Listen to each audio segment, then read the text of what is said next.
By the 5th millennium BCE, a vast grassland corridor stretched from the lower Danube to the Ural River, forming one of the largest continuous steppe ecosystems in the Old World. This region, later known as the Pontic-Caspian steppe, linked southeastern Europe and western Central Asia through an uninterrupted belt of open pasture. Records from paleoclimatic studies indicate that between circa 4500 to 3500 BCE, the climate was moderately warmer and drier than earlier Neolithic phases, favoring seasonal grass regeneration. The environment supported large herds of grazing animals and encouraged patterns of mobility distinct from settled agricultural zones to the south. The steppe was not uniform terrain but a mosaic of river valleys, rolling grasslands, and semi-arid plains. Major waterways, including the Dnieper, Don, and Volga rivers, served as ecological arteries. Archaeologists have documented repeated settlement clusters along these river systems, suggesting seasonal congregation points for pastoral communities. These waterways provided freshwater access, fish resources, and natural transport corridors, linking dispersed groups across hundreds of kilometers. The concentration of burial sites along these riverbanks indicates that these zones held both economic and ritual importance. Archaeological cultures identified within this region include Sredny Stog in the Dnieper, Don area and Khvalynsk along the Middle Volga. Excavations at Khvalynsk have revealed copper artifacts and elaborate burial goods, including stone scepters and animal sacrifices. Such findings suggest emerging social differentiation during the late 5th millennium BCE. At Sredny Stog sites, evidence of domesticated cattle, sheep, and possibly early horse management has been documented. These communities appear to have practiced a mixed economy combining limited cultivation with mobile herding strategies. The question of horse domestication remains central to understanding steppe adaptation. Excavations at the Butai sites in northern Kazakhstan, dated to c.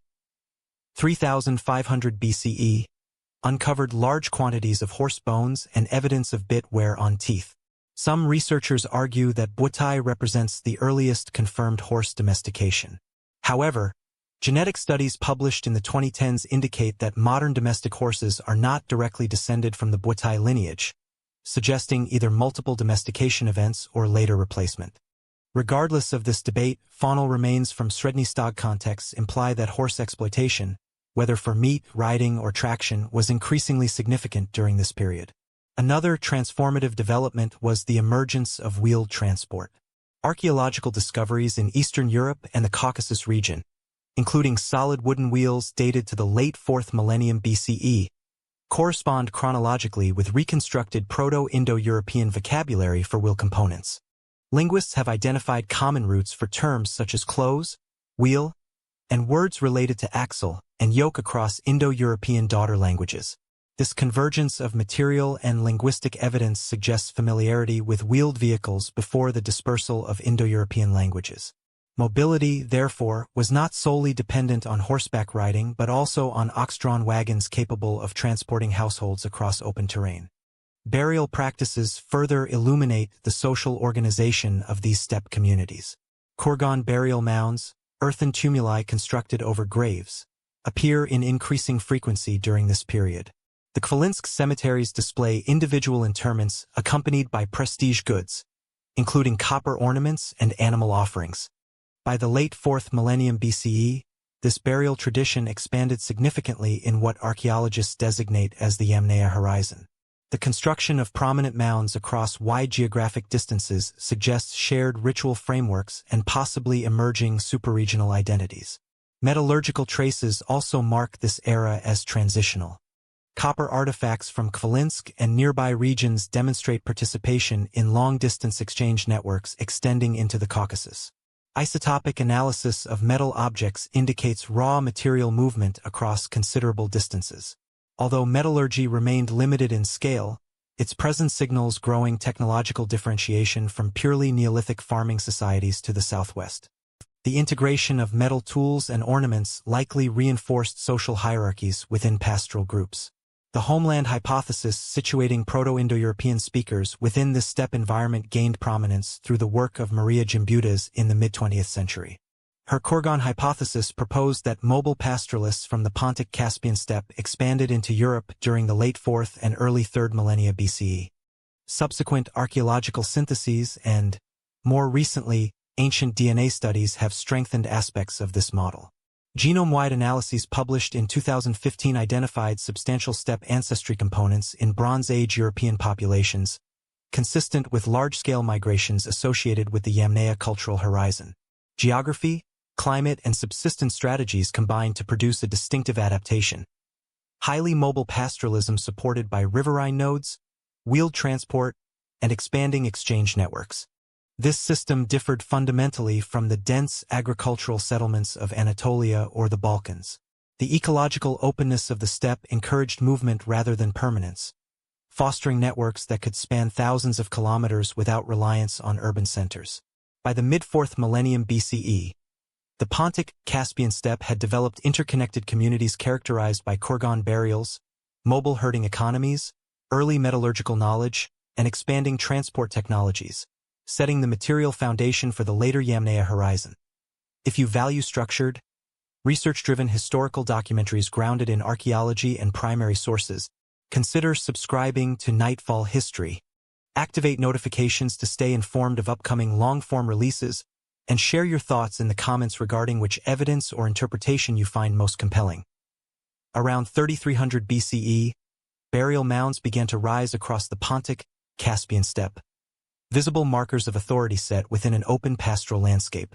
These earthen kurgans, constructed over timber-lined graves, form the most distinctive archaeological signature of what scholars identify as the Yamnaya cultural horizon.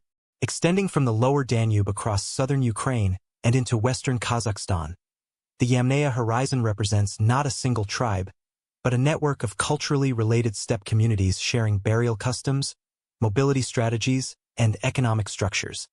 Archaeological evidence indicates that Yamnaya groups practiced mobile pastoralism centered on cattle, sheep, and goats. Faunal remains from settlements and burial contexts show a heavy reliance on herd animals, while isotopic analysis of human teeth and bones reveals patterns of seasonal movement across considerable distances. Strontium isotope data from kurgan burials in the Volga and Dnieper regions indicate that individuals often spent their childhood in areas different from their burial sites. This mobility suggests structured pastoral circuits rather than random migration, implying coordinated territorial use across the grassland corridor. The kurgan burial system itself reflects clear social differentiation. Excavations reveal single inhumations placed in supine position beneath mounds, frequently accompanied by grave goods such as stone battle axes, copper ornaments, animal offerings, and occasionally wagons or wagon components. The construction of large mounds required organized labor, indicating communal recognition of elite status. Archaeologists note that certain graves are larger and more elaborate, suggesting a hierarchy within Yamnaya society. This hierarchical structure likely revolved around kin-based leadership, with authority concentrated in dominant male lineages. Ancient DNA research has provided additional clarity regarding social organization. Genetic analyses of Yamnaya burials demonstrate a strong prevalence of Y chromosome haplogroups R1b in western steppe regions and R1a in eastern territories, both of which later appear widely distributed across Europe and parts of South Asia. The predominance of specific male haplogroups, combined with more diverse mitochondrial DNA lineages, indicates patrilineal descent systems. This pattern suggests that elite male lines maintained reproductive dominance, reinforcing inherited authority within steppe clans. Technological evidence aligns with linguistic reconstruction of Proto-Indo-European vocabulary. Comparative linguistics identifies a reconstructed term for wheel, close, and for axle, h2x-, as well as the widely attested word for horse, echequos. These terms are present across multiple Indo-European branches, indicating that the proto-language was spoken after the invention of wheeled vehicles, which archaeological evidence places around the late 4th millennium BCE. Solid wooden wheels and wagon burials discovered in Yamnaya contexts correspond chronologically with this linguistic stage. The convergence of archaeology and linguistics strengthens the association between Yamnaya society and late Proto-Indo-European speech communities. Horse exploitation represents another critical factor. While earlier sites such as the Botai culture in northern Kazakhstan provide evidence of horse domestication around 3500 BCE, The genetic lineage of Bottai horses appears distinct from later domesticated populations. Yamnaya sites, however, include horse remains interpreted as domesticated, though evidence for mounted riding remains debated. What is clear is that horses functioned within pastoral and transport systems, enhancing mobility across large territories. Increased mobility allowed Yamnaya groups to coordinate grazing zones and extend influence beyond immediate river valleys. Metallurgical artifacts found in Yamnaya graves further illuminate economic networks. Copper objects, including daggers and ornaments, demonstrate contact with metallurgical centers in the Caucasus and southeastern Europe. The circulation of metal goods indicates exchange relationships that linked the steppe with neighboring agricultural societies. This interaction suggests that Yamnaya groups were not isolated nomads but participants in broader interregional systems. Control over trade routes and livestock wealth likely reinforced elite authority within steppe clans. Socially, the emphasis on male warrior burials and weapon symbolism points to a martial ideology. Stone battle axes and prestige goods signify status connected to leadership and defense of herds. Archaeologists interpret this pattern as evidence of a ranked, clan-based society in which authority derived from lineage, military capability, and herd ownership. The integration of wagons into burial rites underscores the symbolic importance of mobility as both economic strategy and marker of identity. Interpretively, the Yamnaya horizon demonstrates how pastoral mobility could coexist with stable social hierarchies. Rather than transient bands, these communities formed enduring kinship structures anchored by ritual burial landscapes. The standardized Kurgan tradition across vast distances reflects shared cosmological practices, suggesting ideological cohesion alongside economic pragmatism. Furthermore, the alignment between reconstructed vocabulary and archaeological technology indicates that linguistic evolution corresponded closely with material development. By 2600 BCE, the Yamnaya horizon had established a cultural system capable of sustained expansion. Archaeological and genetic data reveal the movement of steppe-derived populations into southeastern Europe, where they interacted with late Neolithic farming societies. These migrations did not represent sudden invasions alone, but gradual demographic processes facilitated by mobility, kinship organization, and technological adaptation. From these steppe communities, migration pathways soon radiated outward. By 2900 BCE, burial customs in Central Europe began to reflect distant steppe traditions. Across territories stretching from the Rhine basin to the Upper Volga, archaeologists identify a new cultural horizon characterized by cord-impressed pottery, single inhumation graves beneath small barrows, and distinctive stone battle axes. This archaeological complex, known as the corded ware horizon, marks one of the most significant demographic and cultural transitions in prehistoric Europe. Its emergence corresponds chronologically with the decline of several late Neolithic farming societies and the introduction of new mortuary, social, and genetic patterns. Corded ware sites display notable uniformity over vast distances. Graves typically contain single individuals placed in flex positions, often differentiated by sex. Males laid on their right side with heads to the west, females on their left with heads to the east. Grave goods frequently include battle axes, flint blades, pottery vessels decorated with cord impressions, and occasionally animal remains. The recurrence of these standardized burial practices indicates shared ideological frameworks rather than isolated local customs. Archaeologists interpret this uniformity as evidence of a connected network of communities maintaining consistent ritual norms across Central and Northern Europe. The material culture of the corded ware horizon shows both continuity and innovation. While some pottery forms evolved from earlier European traditions, the widespread adoption of cord-impressed decoration represents a symbolic departure. The battle axe, often placed prominently in male graves, appears as a prestige object rather than a practical tool in many contexts. Its association with adult males suggests the consolidation of warrior identities linked to status and authority. These burial patterns echo earlier steppe Kurgan traditions, though adapted to local environments and materials.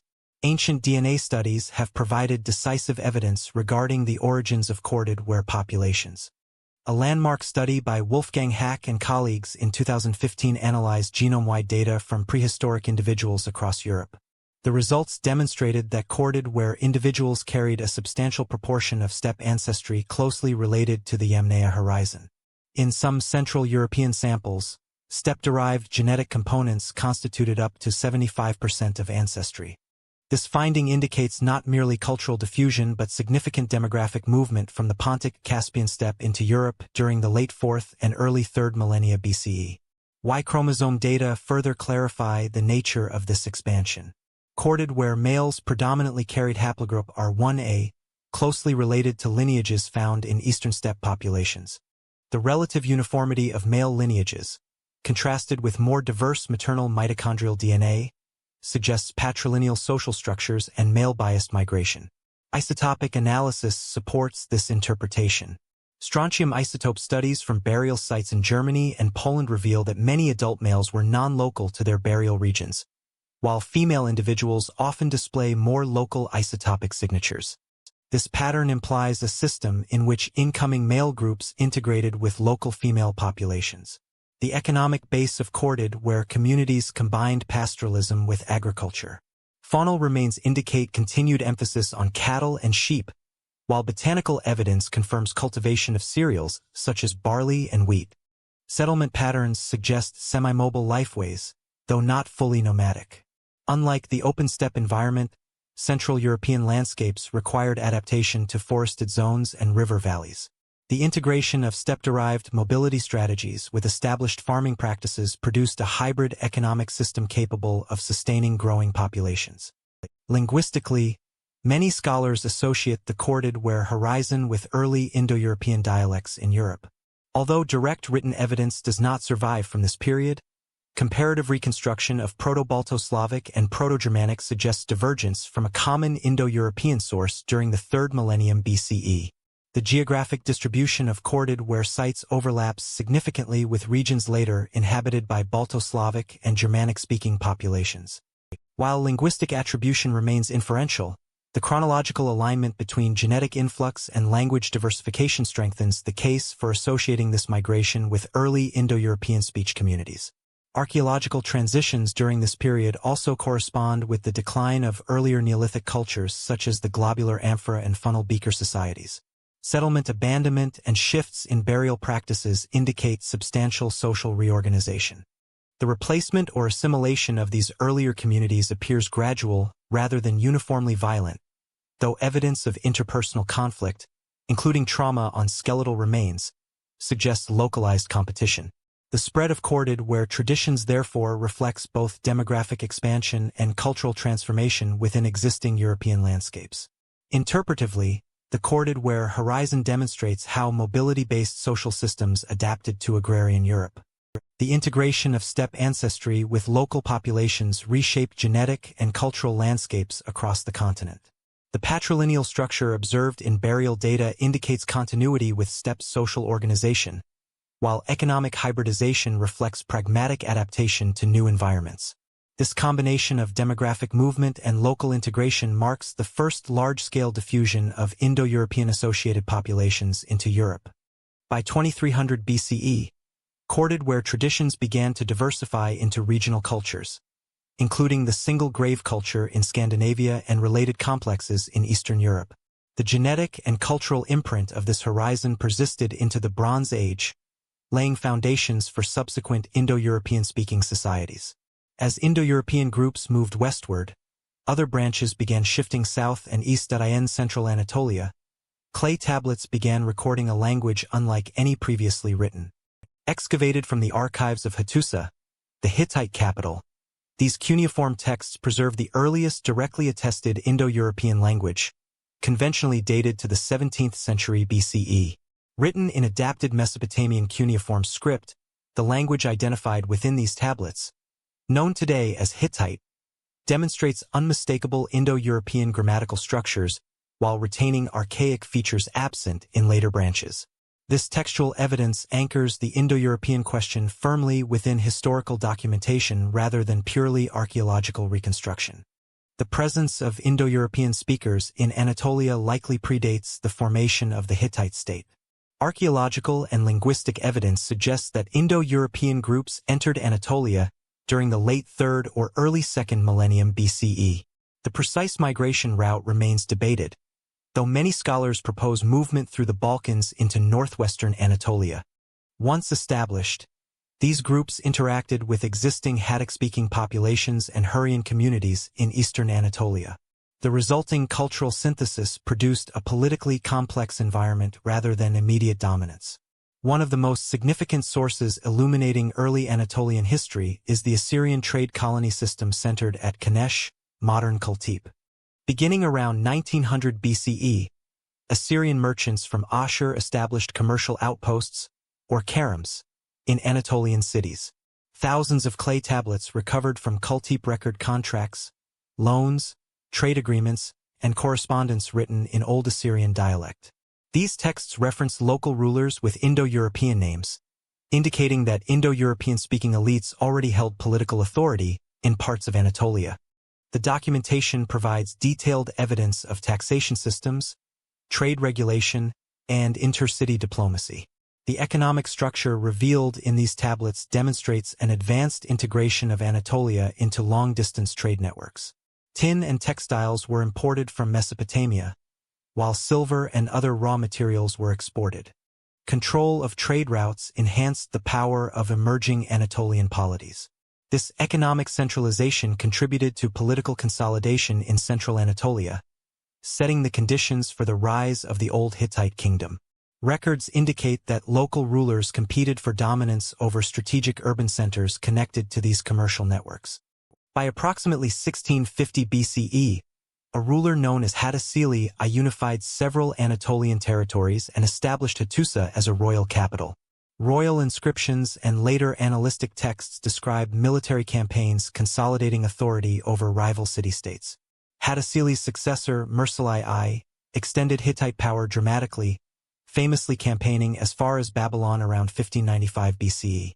Although the Babylonian raid was brief, it demonstrated logistical capacity and military organization on an interregional scale. The emergence of centralized monarchy marked a transition from regional chiefdoms to territorial statehood. Administrative records from Hattusa reveal sophisticated bureaucratic systems. Archives include treaties, legal codes, ritual texts, and diplomatic correspondence. One of the earliest known international treaties, concluded between the Hittites and neighboring states, demonstrates the formalization of interstate diplomacy. These treaties outline obligations, oath formulas, and divine witnesses, indicating structured legal frameworks underpinning political relations. The institutionalization of written law and diplomacy illustrates how Indo-European-speaking elites adapted Near Eastern administrative models to their own governance structures. Linguistically, Hittite preserves features considered highly archaic within Indo-European studies. It retains a simpler gender system distinguishing animate and inanimate nouns rather than the later masculine-feminine-neuter tripartite division. Additionally, Hittite lacks certain grammatical innovations found in other Indo-European branches. These characteristics suggest that the Anatolian branch separated from Proto-Indo-European at an early stage, possibly before the full development of later shared innovations. The archaism of Hittite therefore provides critical chronological anchors for reconstructing Indo-European linguistic divergence. Religious texts from Hattusa further illustrate cultural synthesis. The Hittite pantheon incorporated deities of Hattic and Hurrian origin alongside Indo-European sky and storm gods. The storm god Tarhunt occupies a central position in state cult, reflecting continuity with broader Indo-European traditions centered on sky and thunder deities. However, ritual texts also preserve numerous local Anatolian practices, indicating accommodation rather than replacement. This integration underscores the pragmatic governance strategies employed by Hittite rulers to maintain stability in a multi-ethnic environment. Interpretively, the rise of the Hittite kingdom demonstrates how Indo-European-speaking groups transitioned from mobile or semi-mobile backgrounds into structured territorial states. Unlike steppe societies defined by pastoral mobility, Anatolian polities relied on urban administration, fortified capitals, and written law. The adaptation to Near Eastern bureaucratic norms reveals flexibility within Indo-European expansions.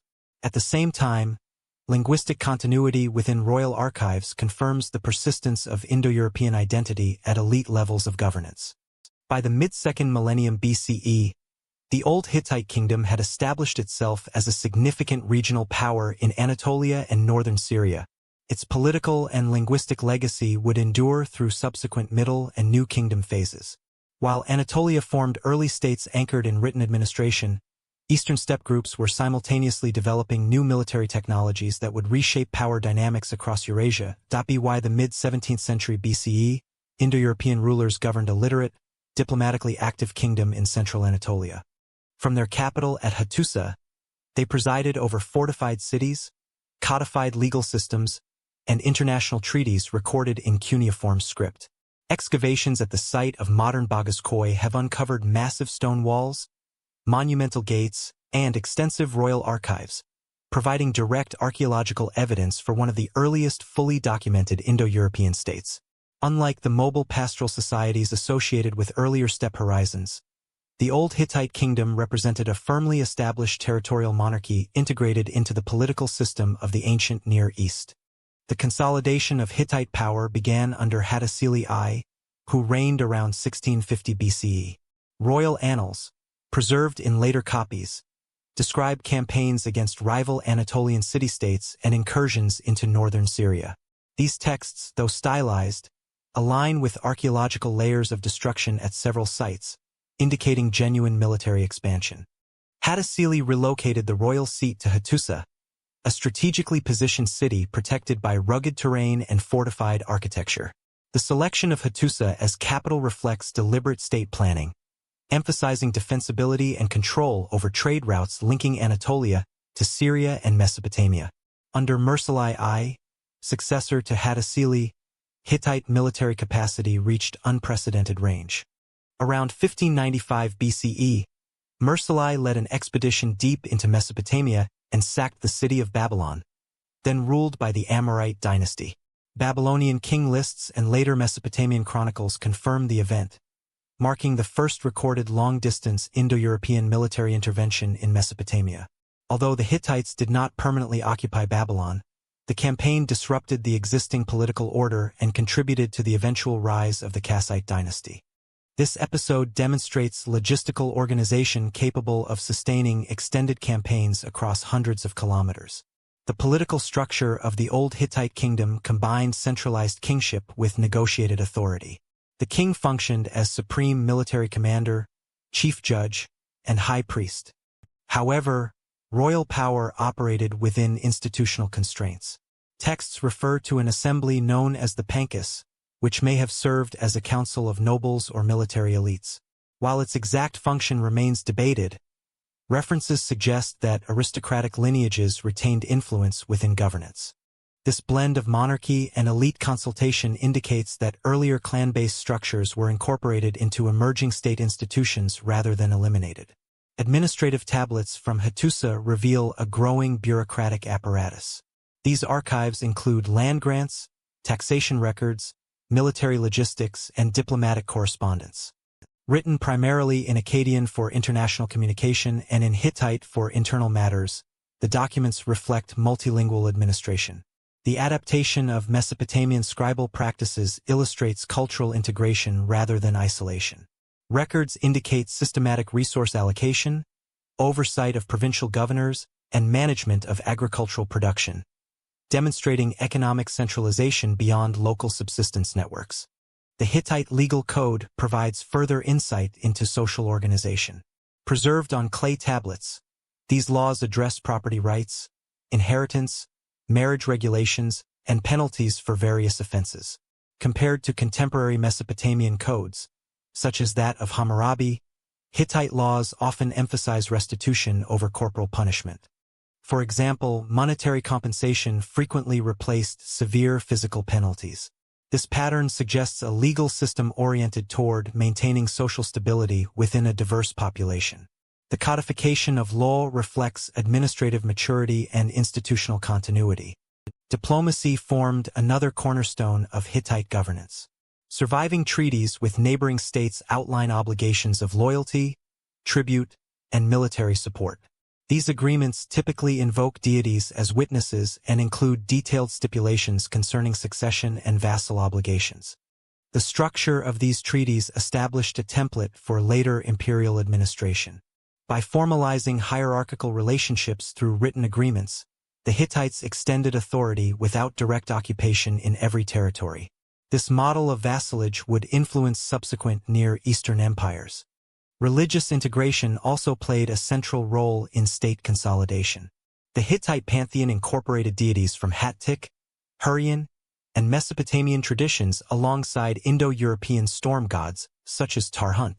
Royal rituals, described in ceremonial texts, emphasized the king's role as mediator between gods and people. By adopting and institutionalizing multiple cult traditions, the monarchy secured legitimacy among heterogeneous populations. Religious pluralism within official cult practice functioned as a mechanism of political cohesion. Interpretively, the Old Hittite Kingdom represents a decisive transformation in Indo-European political development. Earlier steppe societies emphasized mobility and kinship leadership. The Hittite state institutionalized authority through urban administration, written law, and treaty diplomacy. The integration of aristocratic councils into centralized monarchy demonstrates continuity between clan structures and formal governance. Furthermore, the ability to project military power into Mesopotamia illustrates how Indo-European elites adapted to and competed within established Near Eastern systems rather than remaining peripheral. By approximately 1500 BCE, internal succession disputes and external pressures weakened the Old Hittite Kingdom, leading to a transitional period often termed the Middle Kingdom. Nevertheless, the administrative and diplomatic foundations established during this era persisted, shaping later Hittite imperial expansion. While Anatolia consolidated monarchy through bureaucratic statecraft, Aegean societies were simultaneously developing parallel palace-centered systems that would define the Eastern Mediterranean Bronze Age. On the Greek mainland, fortified citadels recorded an early form of the Greek language. Rising above surrounding plains, palace centers such as Mycenae, Pylos, and Tiryns became administrative hubs of a complex Bronze Age civilization. Archaeological excavations conducted since the 19th century, beginning with Heinrich Schliemann at Mycenae, revealed monumental architecture, shaft graves filled with prestige goods, and extensive storage facilities. These findings, combined with later decipherment of Linear B tablets, confirm that Indo-European Greek speakers had established structured palace states by the mid-2nd millennium BCE. The earliest evidence of Mycenaean elite formation appears in the shaft grave period, around 1600 BCE. Grave circles A and B at Mycenae contained richly furnished burials, including gold masks, bronze swords, ornate daggers, and imported materials such as amber and faience. The concentration of wealth in these graves indicates the presence of a warrior aristocracy controlling trade and resources. Weaponry and iconography depicting chariots and combat suggest that martial identity played a central role in elite status. These burial patterns parallel developments in other Indo-European societies where leadership was closely tied to military capability. By the 14th and 13th centuries BCE, Mycenaean society had evolved into a network of palace-centered states. Major fortified citadels were constructed with Cyclopean masonry, massive limestone blocks forming defensive walls.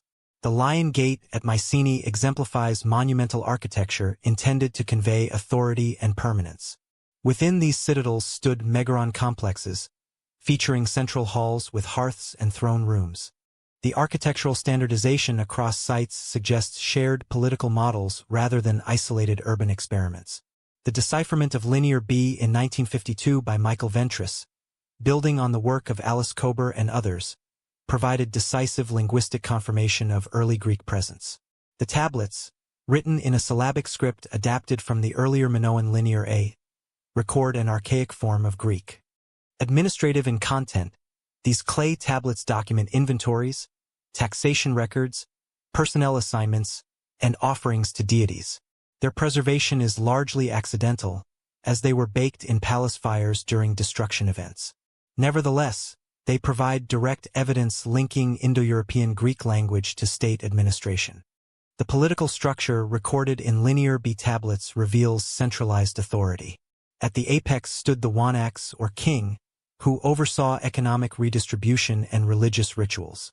Beneath him operated officials such as the Lawagidas and various regional administrators responsible for land management and craft production.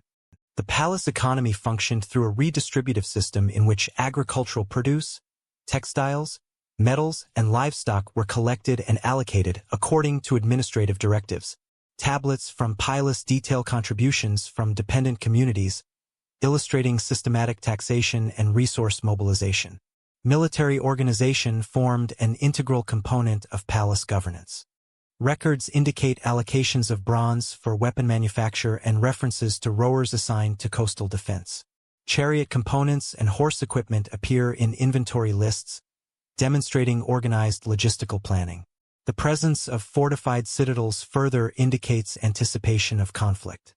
While evidence of large-scale warfare remains limited, the administrative preparation for defense underscores the integration of military capability within bureaucratic structures. Religious administration also appears prominently in Linear B documentation. Tablets list offerings to deities recognizable from later Greek mythology, including names such as Poseidon and Hera in early forms. Sanctuaries were incorporated into palace complexes, and religious festivals were coordinated through central authority. This integration of cult and administration reflects the dual political and sacred role of the Wanaks.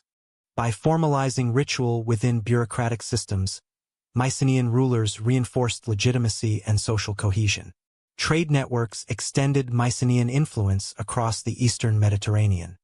Archaeological evidence of Mycenaean pottery found in Anatolia, Cyprus, the Levant, and Egypt demonstrates active maritime exchange. Imported goods, including copper from Cyprus and luxury items from the Near East, circulated within palace economies.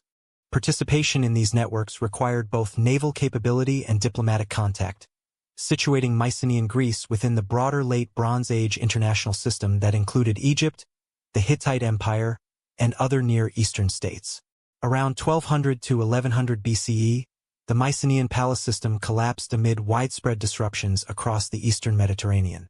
Archaeological layers at Mycenae, Pilus, and Tiryns show destruction by fire and subsequent decline in centralized administration. The causes remain debated, with hypotheses including internal rebellion, seismic activity, and incursions by external groups often labeled sea peoples. What is clear is that Linear B writing ceased shortly after these destruction phases, indicating the breakdown of palace bureaucracy. Settlement patterns shifted toward smaller, less centralized communities during the ensuing Early Iron Age. Interpretively, Mycenaean Greece illustrates how Indo-European linguistic communities developed highly organized palace states integrated into international trade systems. The preservation of administrative tablets provides rare direct evidence of language, governance, and economy functioning together within a Bronze Age polity. The combination of warrior elite identity, centralized redistribution, and bureaucratic record-keeping demonstrates institutional sophistication comparable to contemporary Near Eastern kingdoms. By 1100 BCE, the palatial system had dissolved, and Greece entered a period of reduced population density and simplified political structures. However, linguistic continuity preserved within later Greek dialects indicates survival of Indo-European speech communities beyond the collapse of centralized authority. Further east, Indo-Aryan-speaking groups were organizing tribal polities that would shape early historical developments in the Indian subcontinent. Long before written scripture, shared divine names echoed across Eurasia. Although no direct texts survive from Proto-Indo-European-speaking communities, comparative linguistics and cross-cultural analysis allow scholars to reconstruct aspects of their religious system. By examining cognate deity names, ritual terminology, and mythic patterns preserved in later Indo-European traditions, researchers have identified structural consistencies that point to a common religious framework predating the dispersal of Indo-European languages.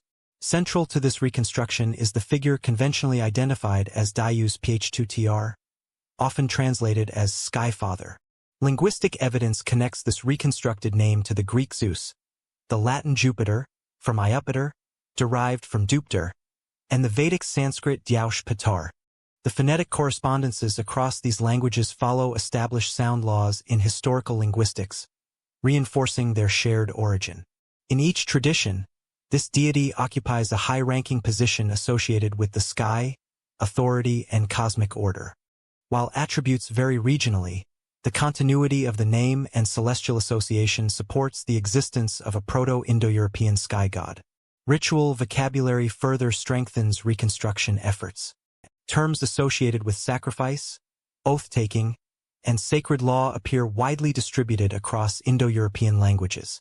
The reconstructed root hnais, meaning fire, appears in Latin ignis and Sanskrit agni, both referring to sacred fire in ritual contexts.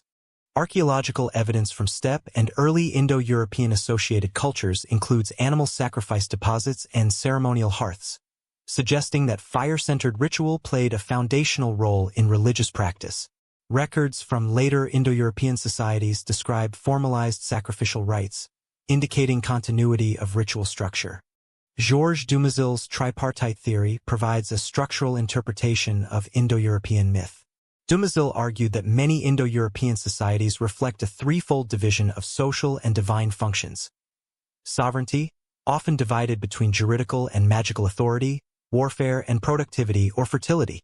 This pattern appears in Roman religion through the triad of Jupiter, Mars, and Quirinus, and in Vedic tradition through deities representing priestly authority, martial power, and agricultural prosperity. Although the universality of Dumézil's model remains debated, comparative mythological analysis reveals recurring thematic divisions that correspond to social hierarchies evident in early Indo-European communities. The role of oath-taking and covenantal ritual appears particularly significant. Linguistic reconstruction identifies terms for oath and binding agreement, suggesting that sacred promises carried divine enforcement. In later Indo-European societies, such as early Rome and Vedic India, oaths invoke deities as witnesses to contracts and alliances.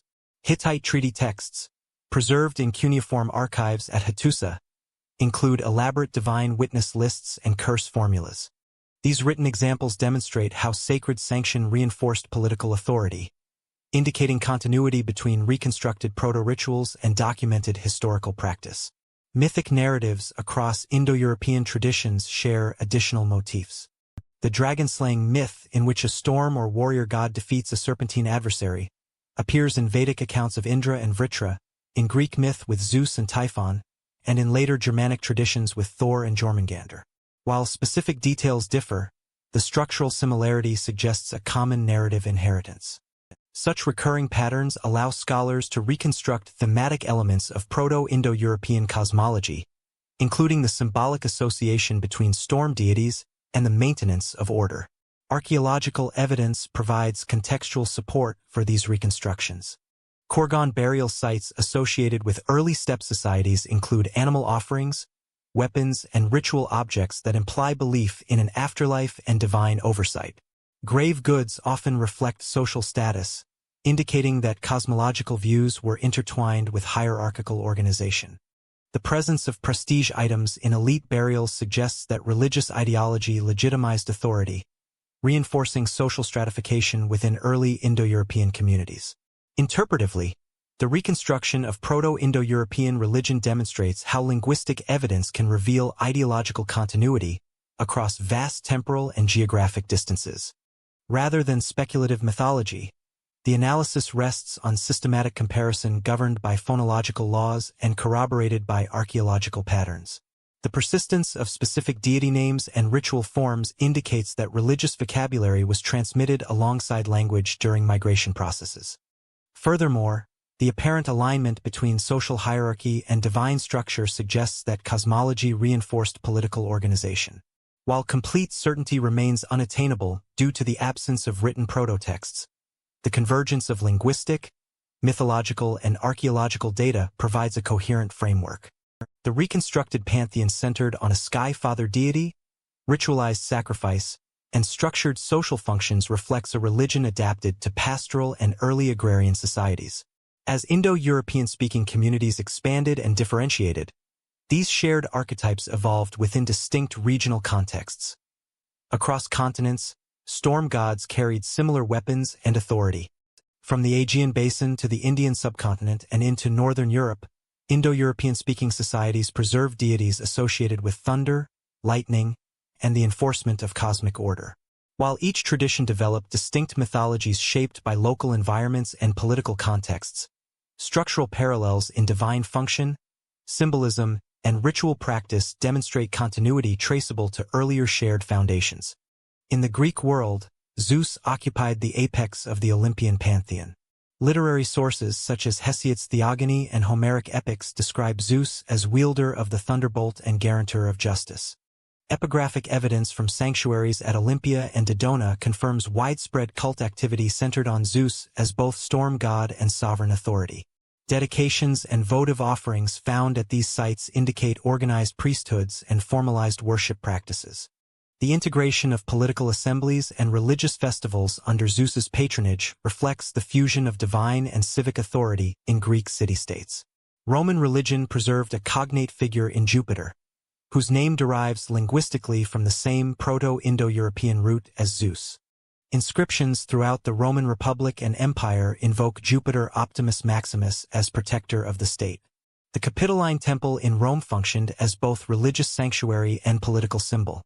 Treaties, oaths of office, and military vows were sworn in Jupiter's name, demonstrating the continuity of sacred sanction in governance. Archaeological remains of altars and temples across Roman territories show standardized iconography linking Jupiter to thunderbolts and eagles, reinforcing his celestial sovereignty. In Vedic India, textual sources such as the Rigveda preserve hymns dedicated to Indra, the storm god and warrior leader of the gods. Indra's defeat of the serpent Vritra, who withholds the waters, mirrors the widespread Indo-European dragon-slaying motif. The Rigveda, composed orally during the late 2nd millennium BCE and transmitted with remarkable accuracy, provides the earliest extensive textual evidence for Indo-Aryan religious concepts. Indra's association with thunder, rain, and martial strength reflects ecological adaptation to the monsoon environment while retaining structural parallels with other Indo-European storm deities. Norse tradition, preserved in the Poetic Edda and Prose Edda compiled in medieval Iceland, presents Thor as the thunder god wielding the hammer Mjolnir. Although recorded much later than Greek or Vedic texts, these sources contain mythic structures consistent with earlier Indo-European patterns. Thor's role as defender of cosmic order against giants parallels Indra's and Zeus's adversarial functions. Archaeological discoveries of hammer amulets across Scandinavia demonstrate widespread popular devotion, suggesting that Thor's cult extended beyond elite circles into broader society. In Anatolia, the Hittite storm god Tarhunt occupied a central position within state cult. Cuneiform tablets from Hattusa record rituals dedicated to Tarhunt and describe his role in legitimizing royal authority. Iconography carved on reliefs at sites such as Yazilikaya depicts storm deities carrying symbolic weapons associated with lightning and sovereignty. Although influenced by Hattic and Hurrian religious traditions, the prominence of a storm god within Hittite political theology aligns with Indo-European patterns observed elsewhere. The adaptation of Tarhunt into a multi-ethnic pantheon illustrates how shared archetypes could be incorporated into diverse cultural frameworks. Archaeological evidence across these regions reveals regional adaptation of shared motifs. In Greece, temple architecture evolved from simple shrines to monumental stone structures integrated into urban planning. In Rome, state-sponsored cult complexes reinforced imperial ideology. In Vedic India, ritual sacrifice centered on open-air altars and fire offerings conducted by specialized priestly classes. In Scandinavia, cult sites included both natural sacred spaces and constructed wooden temples. Despite architectural differences, ritual emphasis on offerings, sacred speech, and divine witness demonstrates underlying conceptual continuity. Comparative analysis also highlights variation shaped by political organization. In centralized states such as Rome and the Hittite kingdom, storm gods became explicitly tied to state authority and imperial expansion. In more decentralized societies, such as early Germanic communities, the storm deity retained strong associations with local protection and communal identity. These differences reflect adaptation to governance structures rather than divergence from shared origin. Linguistic continuity in divine names and ritual terminology reinforces the connection among these traditions. Interpretively, the persistence of storm and sovereignty symbolism across Indo-European societies demonstrates the durability of foundational religious concepts during migration and state formation. The repeated association of celestial authority with legal order suggests that early cosmology provided ideological support for hierarchical governance. Furthermore, The recurrence of dragon-slaying narratives across textual traditions indicates preservation of mythic themes through oral transmission prior to literacy. Cross-cultural comparison grounded in inscriptions, literary texts, and archaeological remains supports the conclusion that Indo-European religious systems evolved through adaptation rather than abrupt replacement. By the early 1st millennium BCE, regional pantheons had diversified significantly, yet structural correspondences remained detectable through linguistic and mythological analysis. Religious authority continued to reinforce political legitimacy and social hierarchy. As economic networks expanded and technological innovation accelerated, sacred institutions played a stabilizing role within increasingly complex societies. Religious authority reinforced emerging economic and technological systems. By 2000 BCE, speed had become a decisive instrument of power. Across the Eurasian steppe and into Central Asia, archaeological evidence reveals the refinement of horse domestication and the emergence of light-spoked wheel chariots capable of rapid maneuver. These technological developments, particularly associated with the Santashta and Andronovo cultural complexes, transformed mobility from an economic asset into a military instrument. The integration of equine management, metallurgical production, and organized warfare created new strategic capacities that reshaped political dynamics across Eurasia. Excavations at Santashta sites in the southern Ural region, dated to approximately 2100 to 1800 BCE, have uncovered fortified settlements, metallurgical workshops, and elaborate burial mounds containing chariots. At sites such as Arkaim and Santashta itself, archaeologists discovered graves with paired horse skeletons and the remains of two-wheeled vehicles equipped with spoked wheels. Radiocarbon dating confirms that these burials predate similar chariot evidence in the Near East. The design of the wheels, constructed with spokes rather than solid wood, reduced weight and increased speed, representing a significant technological innovation over earlier wagon models. Analysis of horse remains from these sites supports controlled domestication and riding practices. Bit-wear patterns identified on equine teeth indicate the use of bridles for steering and restraint. Osteological studies show morphological changes consistent with selective breeding and sustained human management. While earlier cultures such as Butai demonstrate initial domestication of horses, genetic research suggests that the lineage associated with later widespread Eurasian horse populations may have developed further west. By the early 2nd millennium BCE, steppe societies had refined equine control to a level that supported both transport and combat functions. The Santashta settlements also reveal advanced metallurgical activity. Archaeologists uncovered furnaces, slag deposits, and molds used for casting bronze tools and weapons. The production of spearheads, daggers, and arrowheads indicates systematic arms manufacture rather than sporadic craft activity. Access to copper and tin sources enabled sustained bronze production, while fortified settlement layouts suggest concern with defense and organized conflict. The combination of chariot mobility and standardized weaponry provided coordinated military advantages. Linguistic reconstruction of Proto-Indo-Iranian vocabulary includes specific terms for horse, chariot components, and wheel technology. These reconstructed words appear in later Indo-Iranian languages such as Sanskrit and Avestan, suggesting that chariot terminology formed part of the shared linguistic heritage before regional divergence. The prominence of horse sacrifice rituals in the Rigveda, including the Ashvamedha ceremony, further indicates the centrality of equine symbolism within Indo-Iranian religious and political ideology. The convergence of linguistic and archaeological evidence situates chariot culture within Indo-Iranian expansions.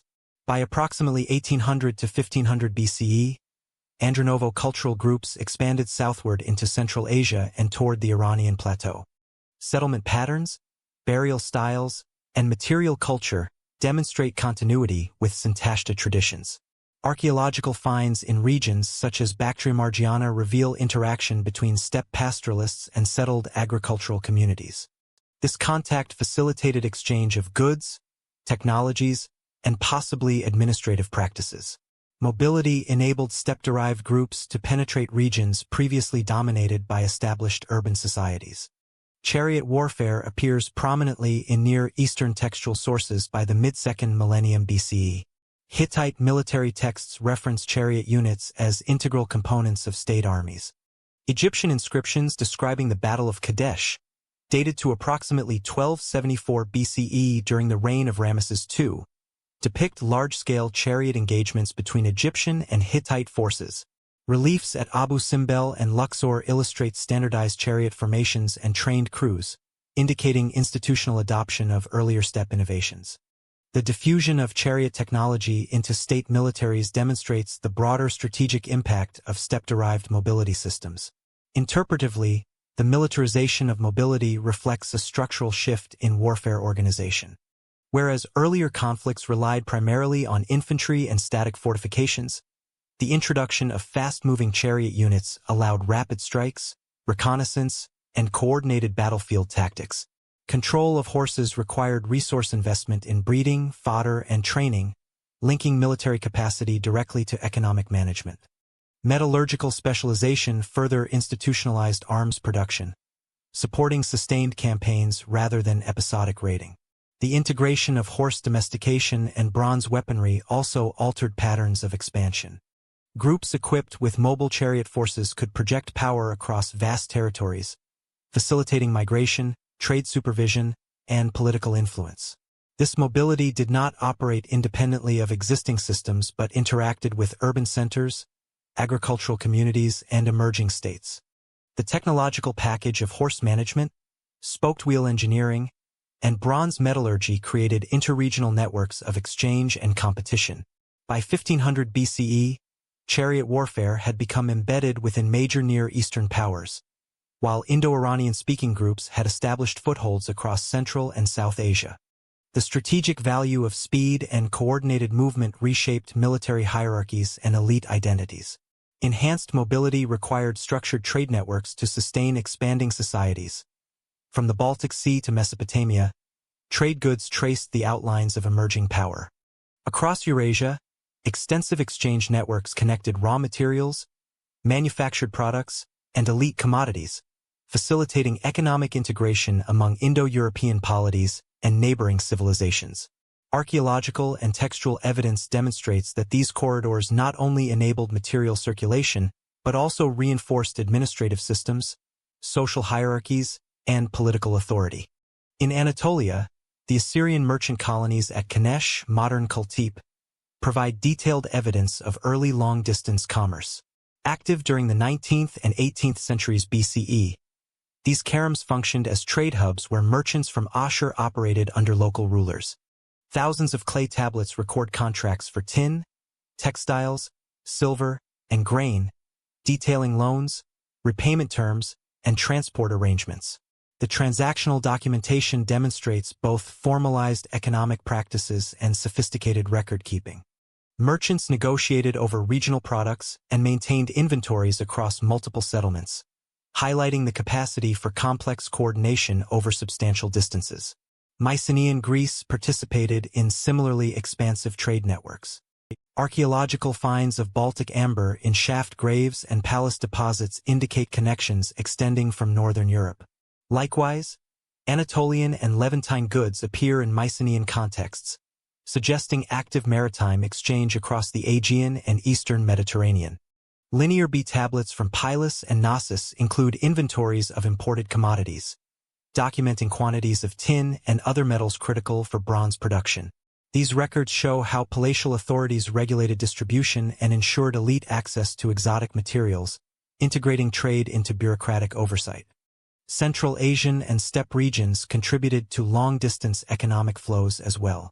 The Santashta and Andronovo complexes, producing chariots and bronze weaponry, supplied both local polities and emerging civilizations to the south.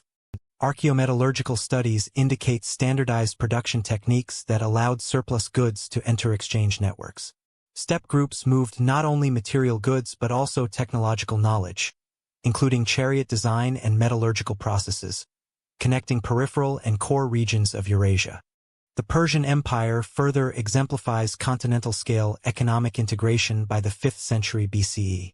The royal roads, constructed under Darius I, facilitated rapid communication and transport across Anatolia, Mesopotamia, and the Iranian plateau.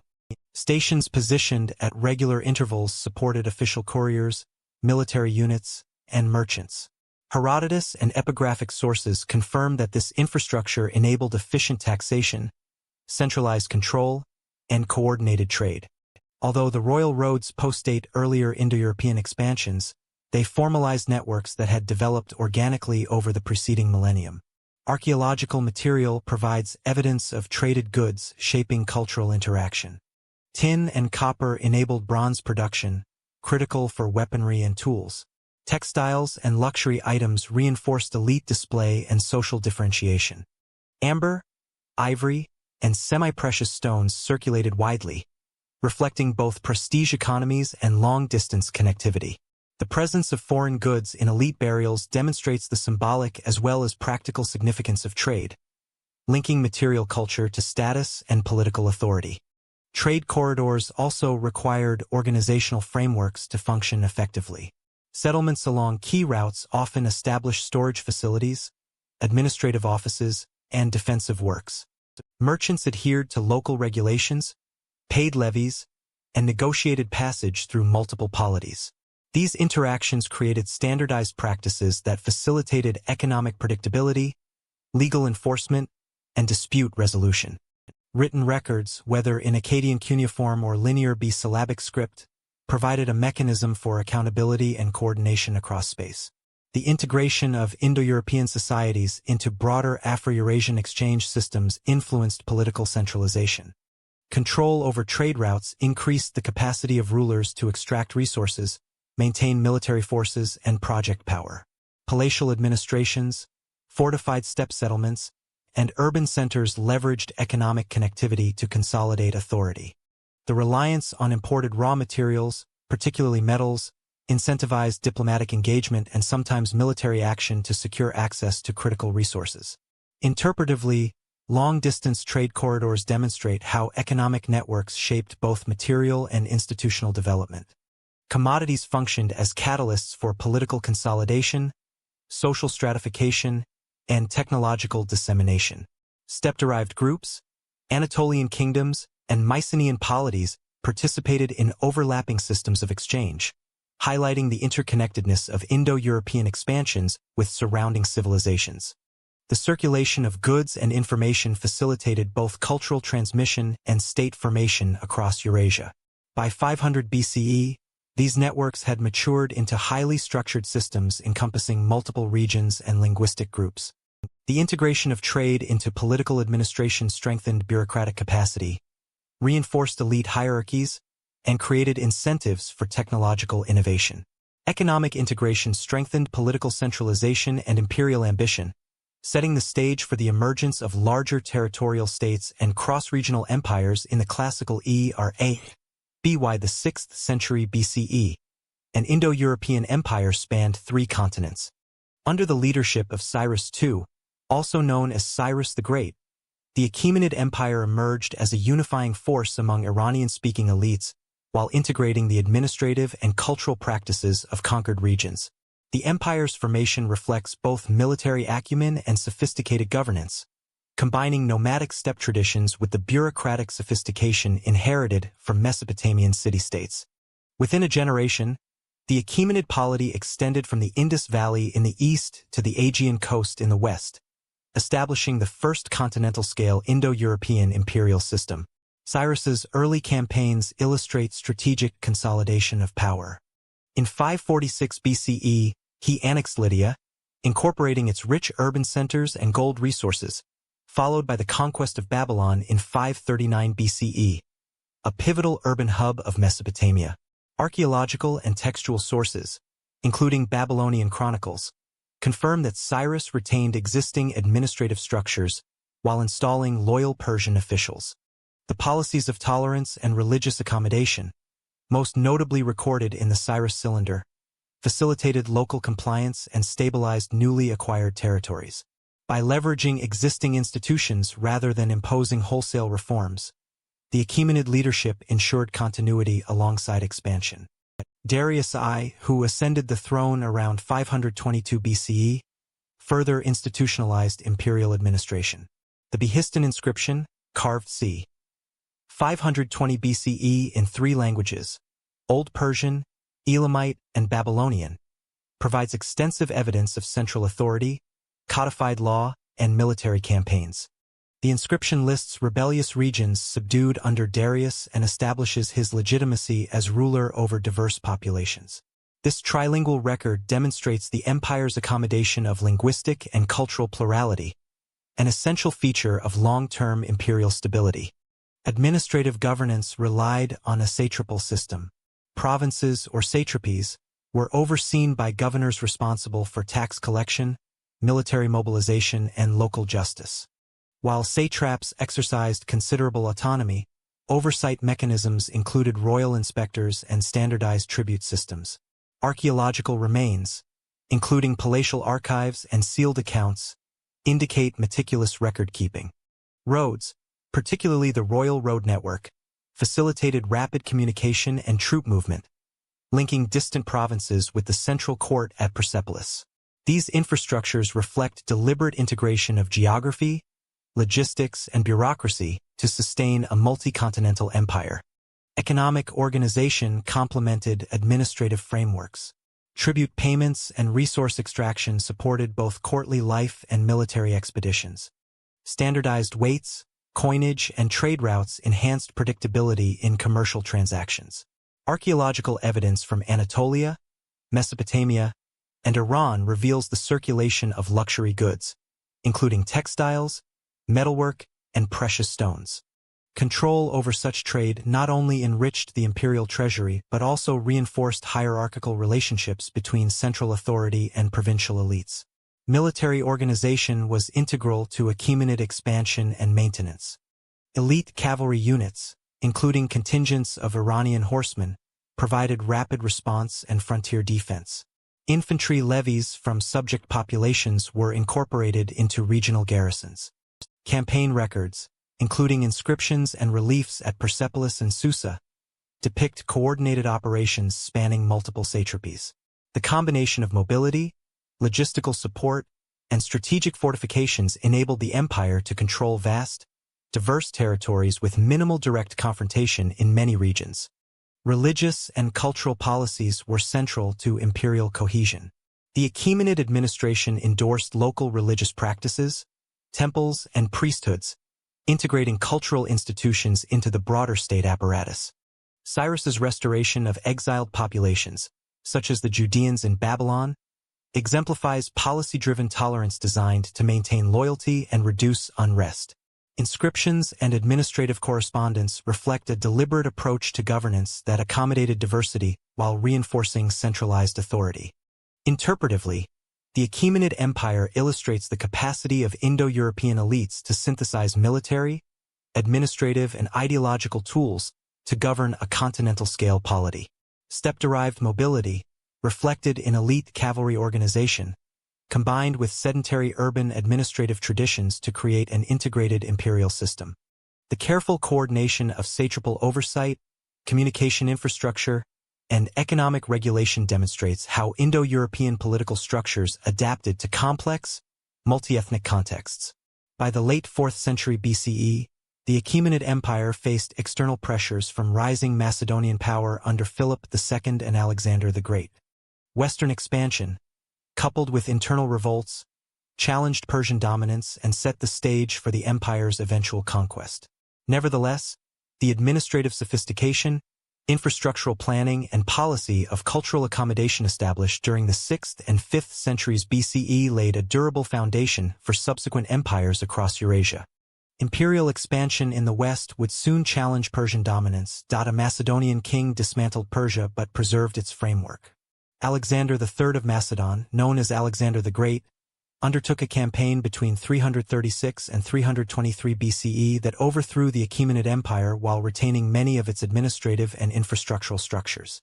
Through decisive military victories and strategic governance, Alexander merged Greek political practices with Persian models, establishing a Hellenistic order that reshaped the Eastern Mediterranean and Near East.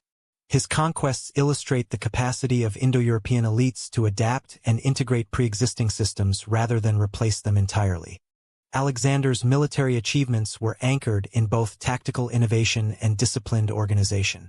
At the Battle of Issus in 333 BCE, Macedonian phalanxes combined with cavalry maneuvers to decisively defeat Darius III's forces, despite Persian numerical superiority.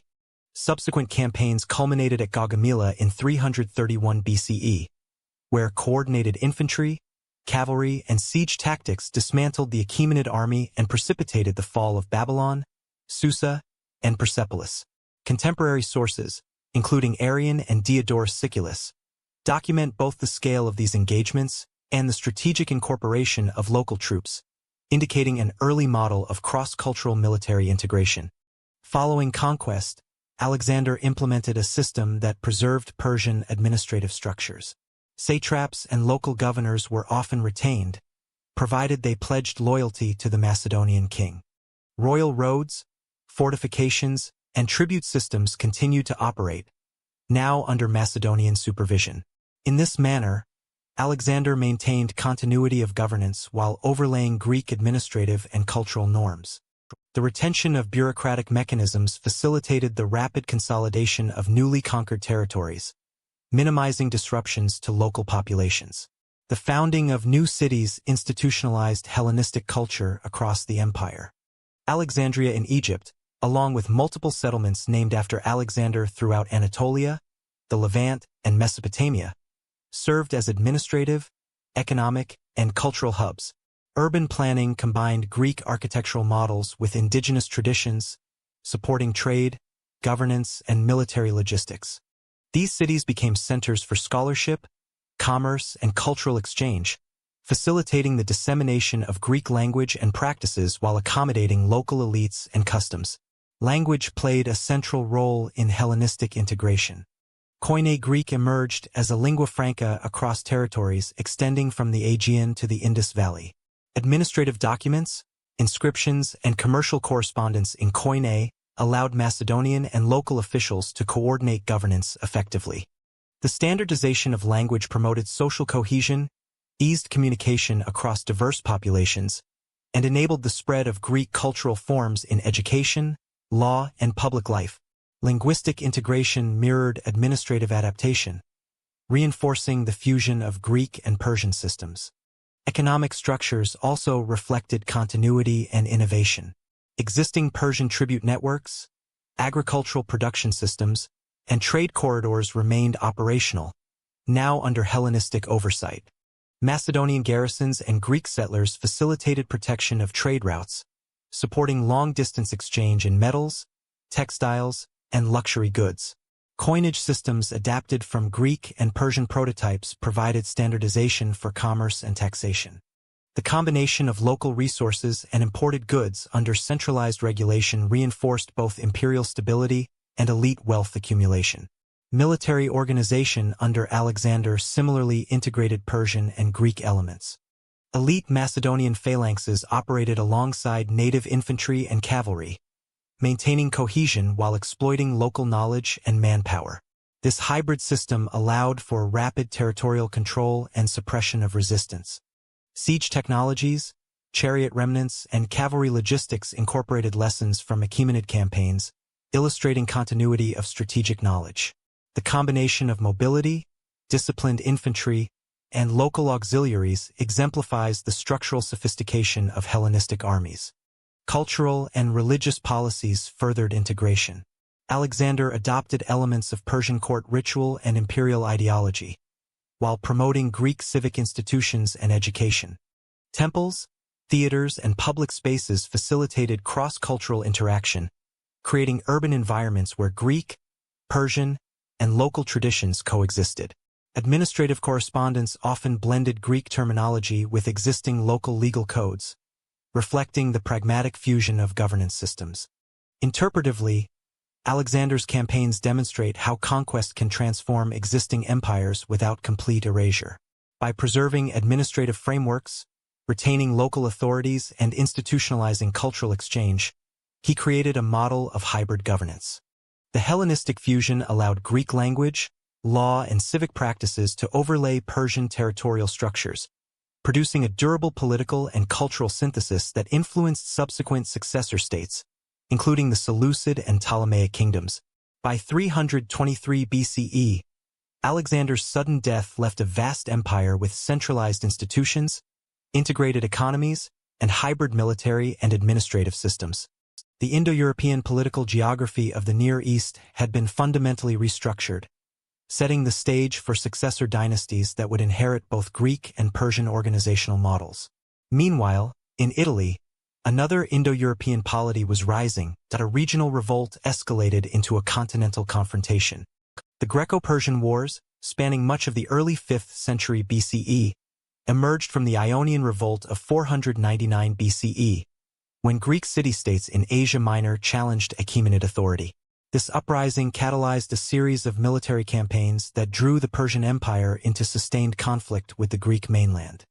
The wars exemplify competition between two Indo-European-derived systems, the centralized, bureaucratic Persian state and the fragmented, city-state-based Greek polities. The Ionian Revolt involved a coalition of Ionian cities, including Miletus and Ephesus, supported intermittently by mainland Greek allies. Archaeological surveys of settlement destruction layers and fortified urban sites confirm the widespread impact of Persian punitive expeditions. Contemporary accounts, primarily from Herodotus, document the sequence of attacks and strategic maneuvers. While some narrative details remain contested, combined textual and material evidence indicates that Persia faced significant challenges in projecting authority across the Aegean littoral, revealing vulnerabilities in the administration of distant satrapies. The Battle of Marathon in 490 BCE marked a turning point. Persian forces under Darius I attempted to subdue Athens after its support for Ionian rebels. Athenian hoplites, supported by Plataean contingents, defeated the numerically superior Persian army through disciplined phalanx tactics. Excavations in the Marathon plain reveal burial mounds for fallen soldiers and confirm the battle's strategic location. Marathon demonstrated the efficacy of localized military organization and urban mobilization, countering the Persian imperial advantage in manpower and logistics. Subsequent campaigns under Xerxes I, beginning in 480 BCE, escalated the conflict into a larger-scale invasion.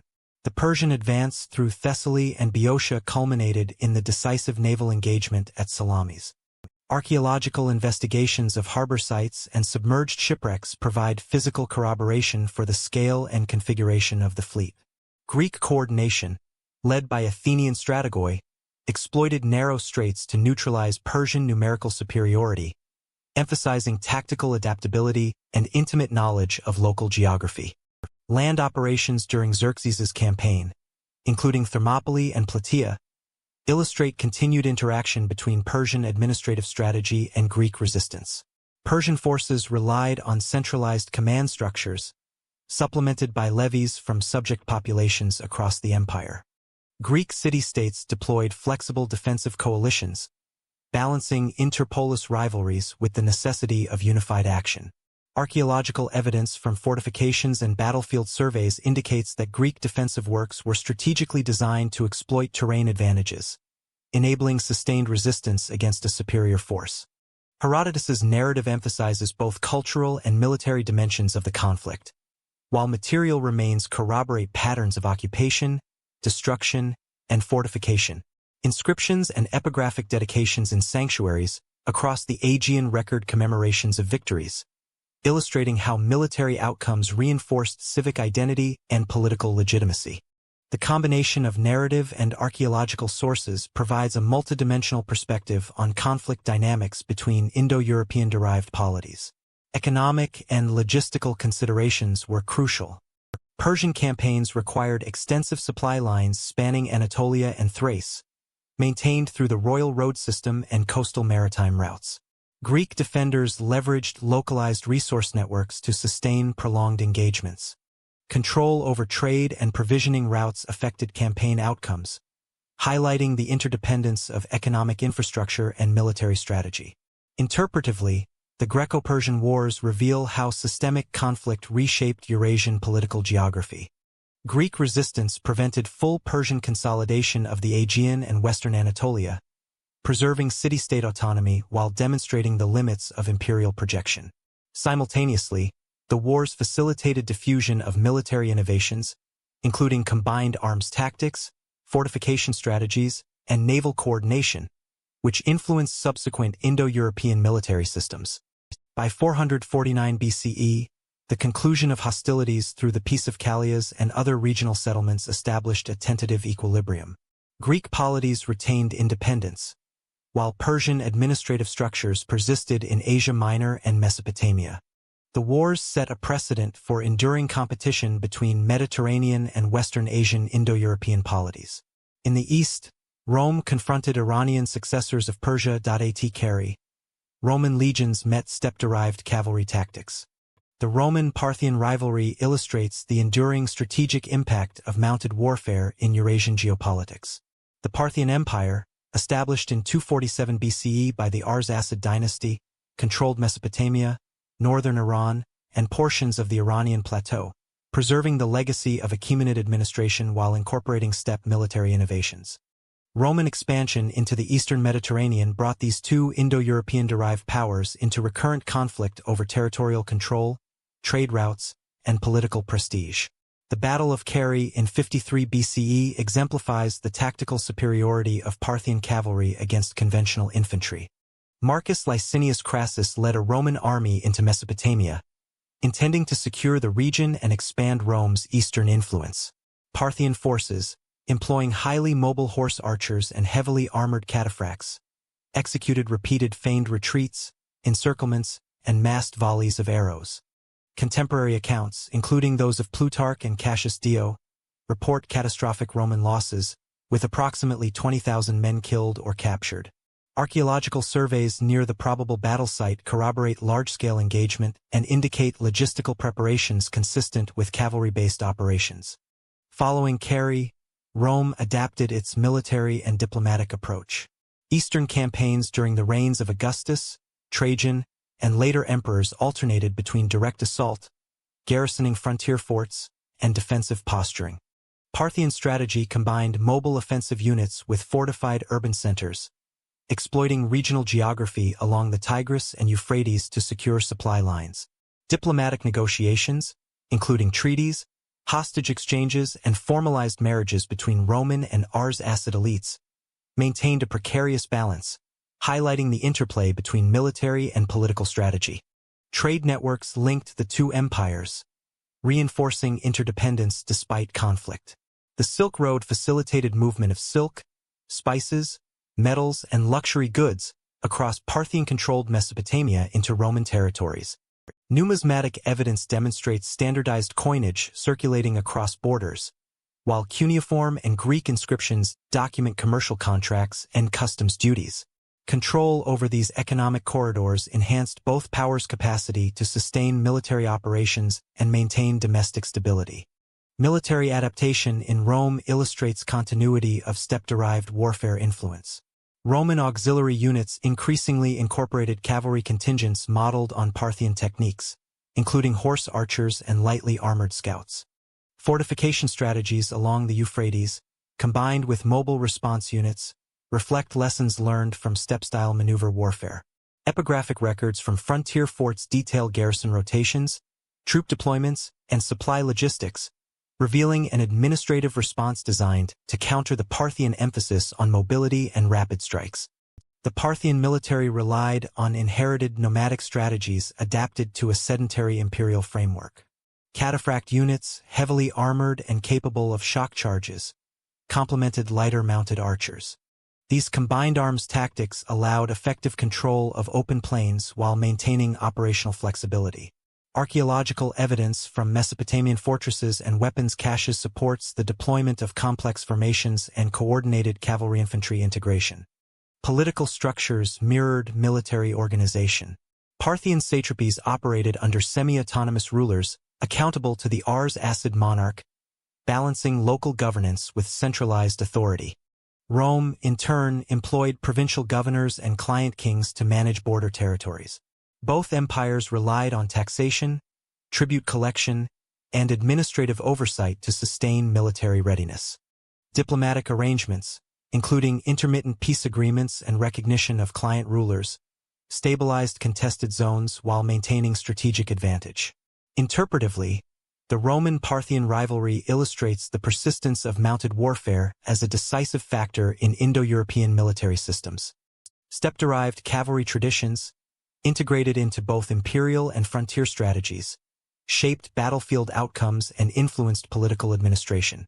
The conflict demonstrates how mobility, logistics, and combined arms tactics dictated the parameters of expansion and control, reinforcing the interdependence of military technology and state organization. By the early 3rd century CE, pressure from external migratory groups, such as nomadic steppe confederations and regional insurgencies, destabilized both Roman and Parthian frontiers. Internal political instability, combined with continued military challenges, weakened centralized authority, setting the stage for the emergence of successor states in the Near East. Pressure from migrating groups would destabilize both powers. By the 5th century BCE, structured philosophical inquiry became a defining feature of Mediterranean intellectual life. Greek-speaking societies in the Eastern Mediterranean developed systematic approaches to ethics, logic, and political organization that would influence governance, law, and administration for centuries. Athens, in particular, emerged as a center of rational discourse, where thinkers sought to codify knowledge and provide frameworks for understanding human behavior and societal structures. This intellectual flowering coincided with the political evolution of city-states, creating a synergy between philosophy and civic administration. Socrates, 469 to 399 BCE, pioneered methods of critical questioning and dialectical reasoning, emphasizing the pursuit of knowledge through structured dialogue. His approach, though primarily oral, established a precedent for systematic inquiry into ethical and political questions. Socratic methods influenced subsequent philosophical schools, promoting analytical rigor and accountability in civic and personal decision-making. Athens' political institutions, including assemblies and courts, provided practical arenas for the application of reasoned debate and argumentative procedure, embedding intellectual methods into public life. Plato c. 428 to 348 BCE, a student of Socrates, formalized these approaches in written treatises such as the Republic, where he explored governance, justice, and the roles of citizens within the polis. Plato's Academy, founded around 387 BCE, became an institutional model for sustained scholarly activity, offering structured curricula and mentorship.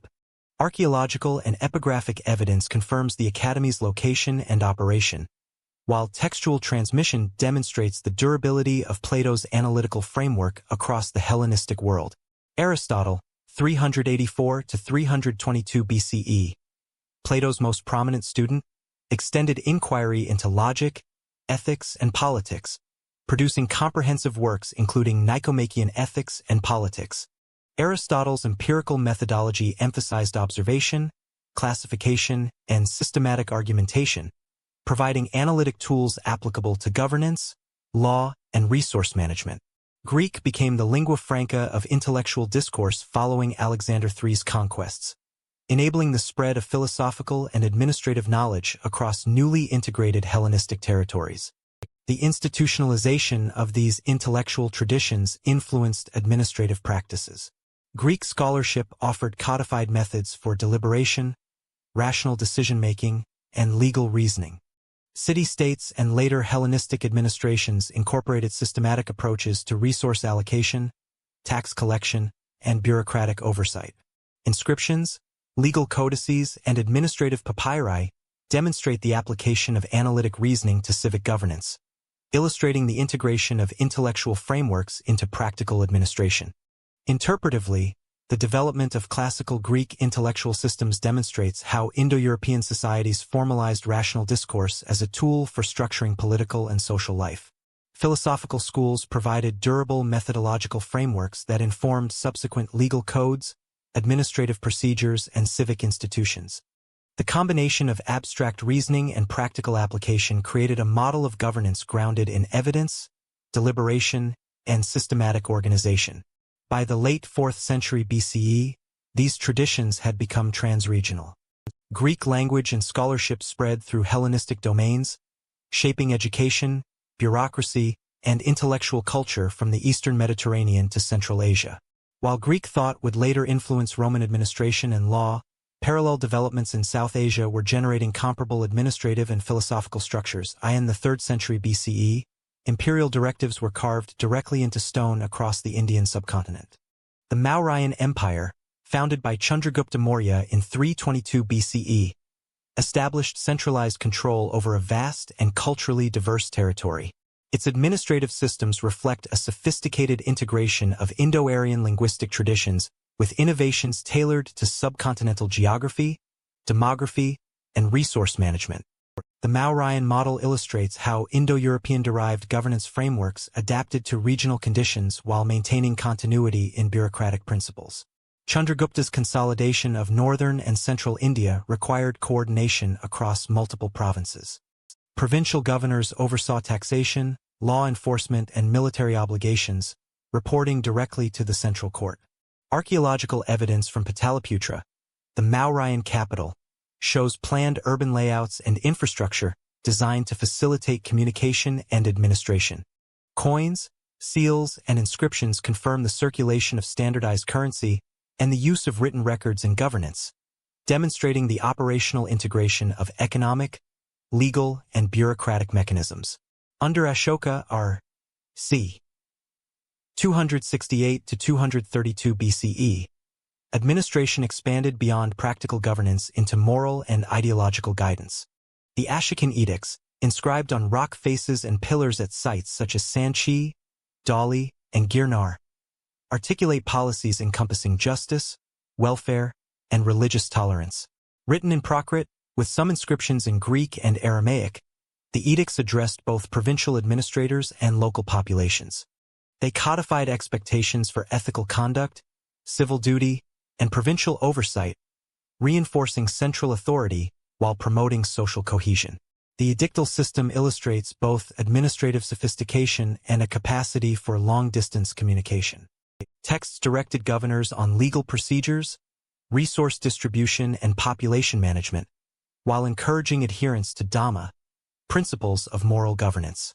Archaeological surveys of edict sites indicate deliberate placement along trade routes, urban centers, and border regions, maximizing visibility and impact. This strategy ensured that imperial directives were both authoritative and accessible across the geographically expansive empire. Complementing these inscriptions, treatises such as the Arthashastra, traditionally attributed to Kautilya, c. 4th century BCE, provide detailed frameworks for taxation, espionage, and bureaucratic organization. The text outlines hierarchical administration, including ministerial councils, provincial officers, and military oversight, demonstrating structured governance across multiple scales. Principles of resource management, intelligence gathering, and legal adjudication reveal an analytical approach to statecraft consistent with Indo-European administrative reasoning while tailored to local conditions and population densities.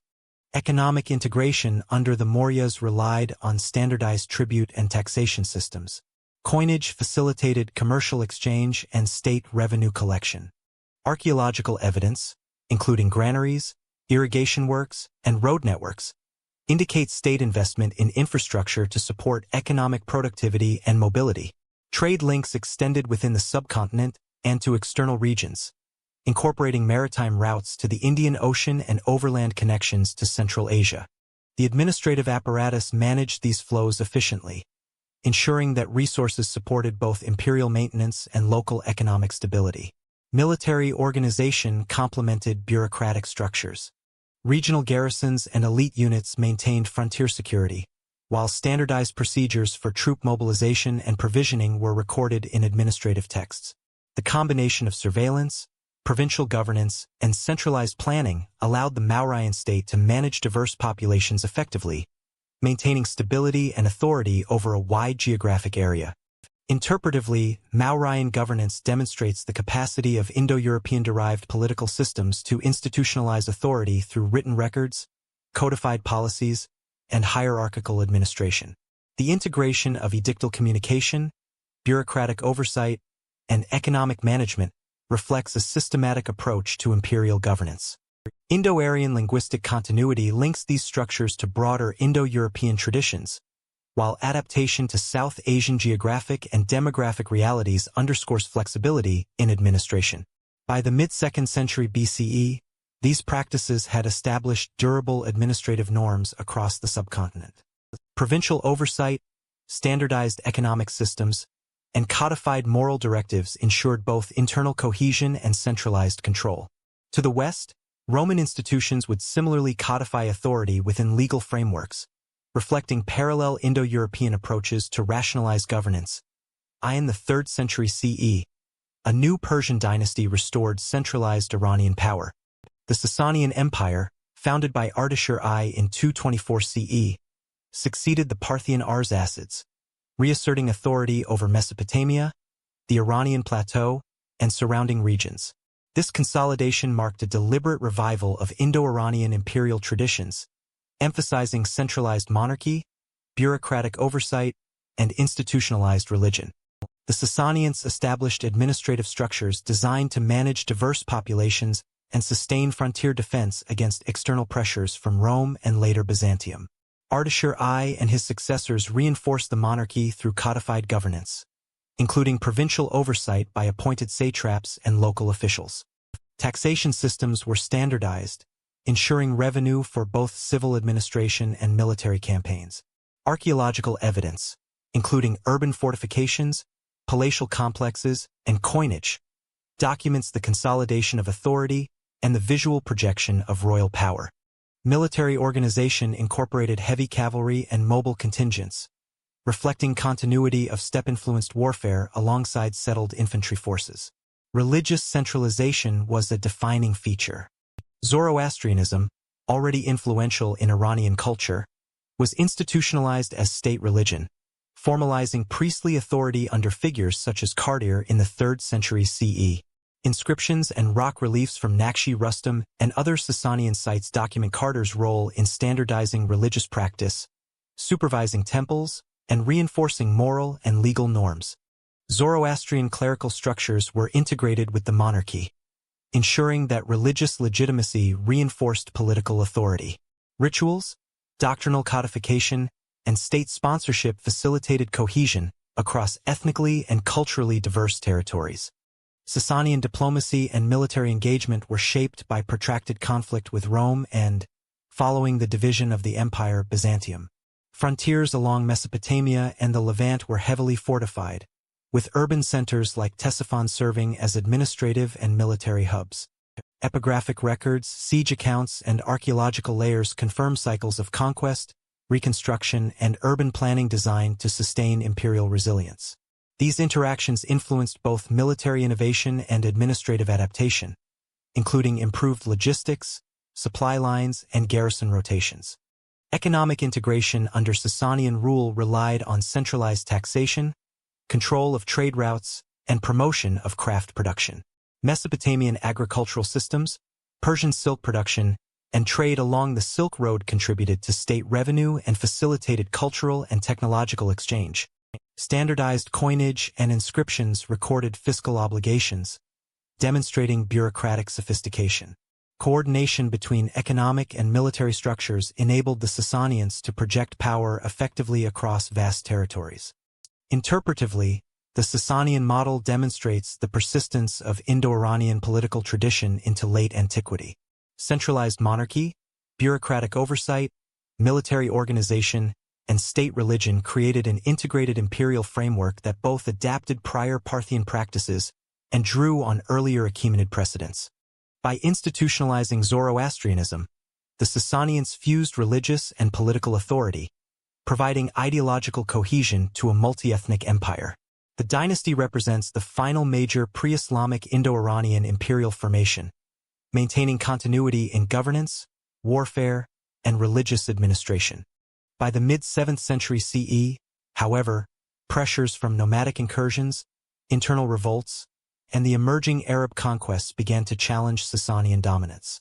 While military and administrative systems remained robust, these external and internal dynamics precipitated the eventual collapse of the dynasty. Simultaneously, religious transformation reshaped European Indo-European societies, setting the stage for new cultural and political configurations in late antiquity. From prehistoric steppe dialects emerged the dominant language family of the modern world.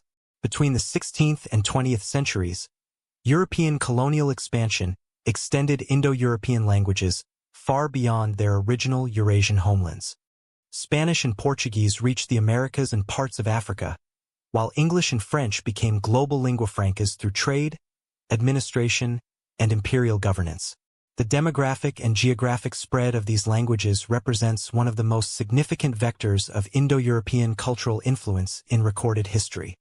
In South Asia and Iran, Indo-Iranian languages continued to dominate regional communication. Sanskrit, Persian, Hindi, Bengali, and related tongues maintained continuity in literature, administration, and scholarship. Textual transmission, educational institutions, and courtly usage reinforced linguistic stability, preserving features traceable to early Indo-European origins. This regional persistence contrasts with the global dispersion of Western European languages, highlighting the layered trajectories of the family across continents. Comparative linguistics emerged as an academic discipline in the 19th century, providing a framework to understand these distributions. Scholars such as Franz Bopp and August Schleicher developed systematic methods for reconstructing phonology, morphology, and syntax, formalizing the study of shared ancestry among Indo-European languages. Their analyses confirmed historical connections among Greek, Latin, Sanskrit, and Germanic languages, offering insight into migration patterns, cultural diffusion, and historical contact. Philological evidence from inscriptions, manuscripts, and literary texts supplemented this framework, enabling precise classification of languages and dialects. The global expansion of Indo-European languages was both a product of colonial infrastructure and a reflection of pre-existing demographic, administrative, and cultural capacities. Educational systems, codified legal codes, and bureaucratic institutions facilitated linguistic standardization, supporting governance and commerce across diverse populations. Printed texts, dictionaries, and grammars reinforced uniformity, creating durable communication networks essential for political, economic, and cultural integration. Interpretively, the worldwide distribution of Indo-European languages demonstrates the enduring legacy of linguistic innovation originating on the Eurasian steppe. The systematic spread across continents, combined with regional preservation in South Asia and Iran, highlights both adaptability and resilience. Scholarly efforts in comparative grammar provide tools to trace these trajectories, illustrating the intersection of historical migration, imperial expansion, and academic study in shaping contemporary language landscapes. By the 21st century, Indo-European languages are spoken by billions, forming the basis for global commerce, diplomacy, and cultural exchange. This linguistic dominance underscores the profound and measurable influence of Indo-European-speaking societies on global history. Language was accompanied by legal and institutional continuity. Before we continue exploring more historical chapters, make sure to hit the subscribe button, click the bell icon to receive daily Nightfall history videos, and comment below with your favorite part of this Indo-European journey. Your engagement helps keep these deep, academically rich stories coming.